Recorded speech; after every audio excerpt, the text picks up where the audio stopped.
What is going on, everybody? Video 2 of this attack count series here.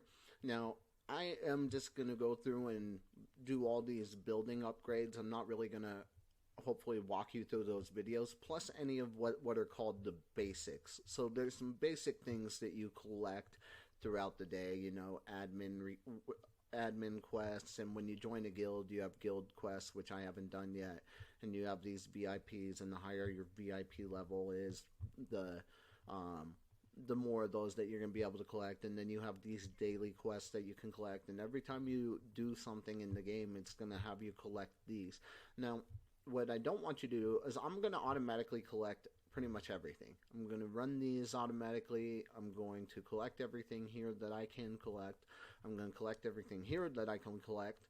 And I want to recommend that you leave turf quests alone for the time being. You saw that it just leveled me up, but right here, my level 3, I'm going to get leveled up a lot every time I do that. But there's a better way to do it than the approach of just clicking on these randomly. You can actually get level boosts or experience boosting items. You can get experience boosting equipment and things of that nature. And so that way you are, in fact, you can boost your experience here with the Turf Club.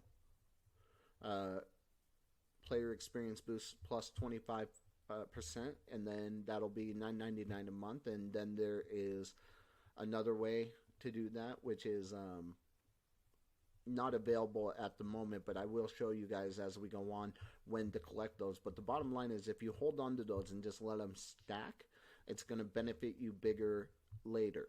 And then same thing with speed ups. You guys are going to start seeing a lot of speed ups come through for research, for building, for just general speed ups to do whatever you want with, and those and training as well. And those speed ups are very valuable, but for particular things. And to get further in the game faster, you need to have a little bit of patience. A lot of people will just click through them, but I promise you that you will run out of them no matter how fun it is at first, and then you'll find yourself wanting to buy more. Now, if you're like me and you have a budget of about $300 a month, which is a considerable budget, you might look at this situation and you might want to race through some of those packs, but I'm telling you, if you just let them build, it adds up. This castle here is a good place to get information. It'll tell you how many troops that you have right now, what your max army size is, all that information, available food, max food, hourly upkeep, which is how much your soldiers are eating. The more soldiers that you have, the more that hourly upkeep is, which brings us to a good point here. Only ever have one farm unless you're building a farming hyper account, which is a total different subject. If you're building a farming hyper account, you're building things very differently than you would for other situations, including having no troops, and that way they don't sit there and eat your food. But that upkeep's important there. And then this will give you all your details on how much stone from items. So when it says hourly production and from items, you want to look at here.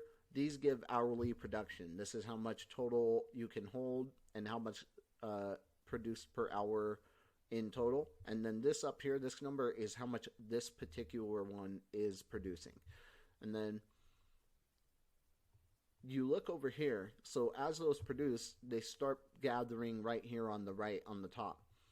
But up here, you kind of see that there's 4,000 food. I can stack them, and I can use them both to get 8,000 food. I could use all this stuff and get even more food than what it says that I have here. Now, this is what's called out of bag. And from items means in bag. Here's my bag. I have these resource items, and I have all of these here that I can use at any given time. Now, you want to let those grow as much as possible, and eventually you're going to have something called a cargo ship up here, right here, and that's going to allow you to grow those even faster. Now, that's the basics of what to look at with resources. I'll show you how to gather that stuff later on. That's going to be important, and that's the only reason that we're going to build any T1 right now.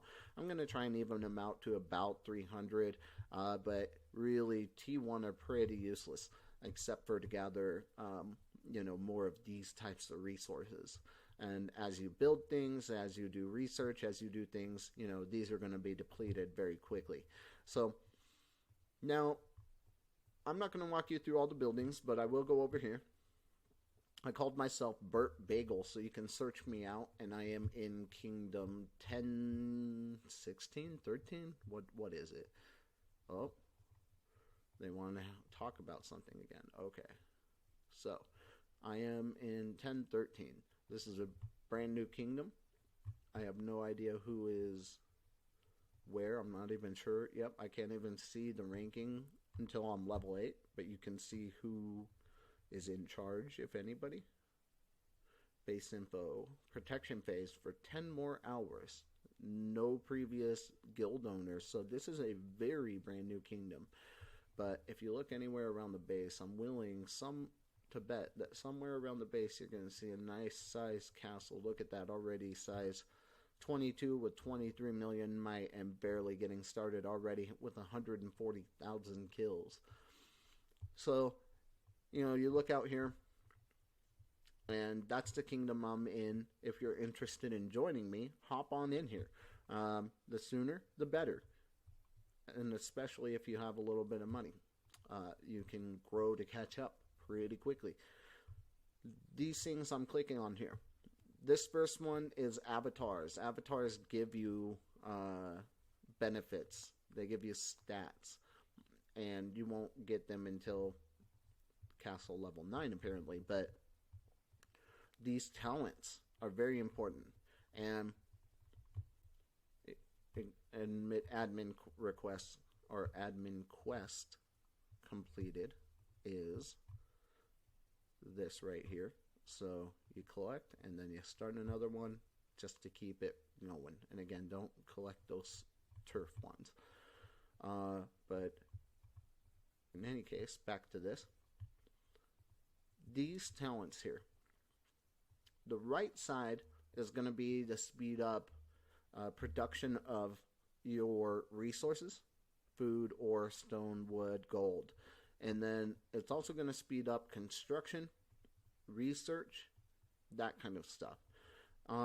You're going to want to switch between, especially if we're building an attack account. When we start getting into that attack phase, we're really going to want to focus on this left side. And especially when we go into training, we want to get that training speed 1 and 2 over here. But to start out, we can really put a focus on the right side while we're building.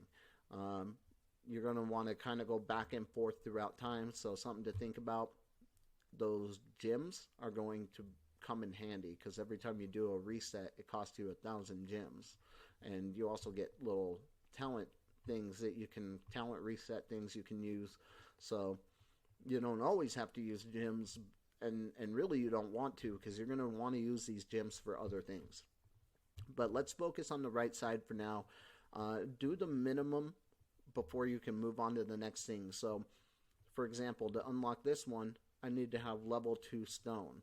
So I need to go here and I need to upgrade it twice, but I don't have any talent points currently to do that with. So I'm going to have to hold off until I earn more talent points. How do I earn talent points? Well, every time I upgrade my level, I'm going to get more talent points. And so you're going to want to upgrade that level a bunch in the beginning. I'm going to sign up for this turf club, and there are some other clubs that I'm going to sign up for using some of that cash flow that I mentioned that I'm going to have for $300 a month, $150 every couple of weeks here, and that's the budget that I'm working with. Again, I'm not going to have you watch me do all these buildings, but I did want to pop in here. My name is Burt Bagel, and if I want to, I can change my name, and I can use 100 gems to do that, or I can change my nickname. And I do have one nickname changer. Some guilds want you to use that for some specific, so I'm just going to hold on to the nickname changer for the time being. I'm not going to put anything on mine. This is your energy. You don't really have any spare energy, and using these gems to replace your energy is not beneficial to you. But what you do is you use energy to go out here and go monster hunting. I am past the 10-minute mark, so I'm going to cut this video off short here. But we've discussed the level, and you will get items to increase your level. Hunting energy, that will rebuild itself. So as you use it on monsters and deplete it, it automatically builds up at a certain rate, and that rate can be increased. We talked about talents. This gives you information about things that are going on in your base. So infantry attack is currently +0. I'm just getting the base attack off of my infantry, +0% there. And this will give you all kinds of data on all kinds of different boost information and where you're getting. It doesn't tell you where you're getting those boosts. It just tells you, what those boosts are. In fact, let me pop in there. You can see my shield, 2 days, 22 hours, 42 minutes, and 20 seconds remaining on that bad boy. This 3-day shield is automatically popped on for you when you get a new account. If you attack somebody, that pops off, and you won't have that shield anymore until you put a new one on there. Last thing here is I can switch who my leader is. I can confirm and it changes what it does for my particular party. And so I like him because I do like my infantry for the time being. The other one was range. We'll also go into troop types here in the next video, or not in the next video, but in a upcoming video, and we'll start to get this game rolling along for real here.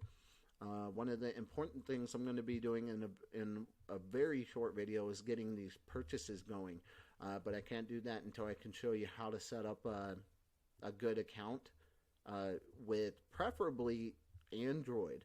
If you're an Android user, again, there are some benefits, and if you're not, if you're an iOS user, I'm an iPhone user personally. That's what my main phone is. But I went out and I bought an Android phone because it's going to give me, per $300 that I'm spending, I get 60 back, 20% per 100. I get a 20% return on my money is the basic gist of the story here. But I get that extra money just to put on this account, and so I spend $300, but I actually get $360, and I'll show you guys how to do that again in an upcoming video very shortly. That's it for this one. Going a little bit long. I appreciate you guys hanging in there with me, and I'll catch you in a very soon video. See ya.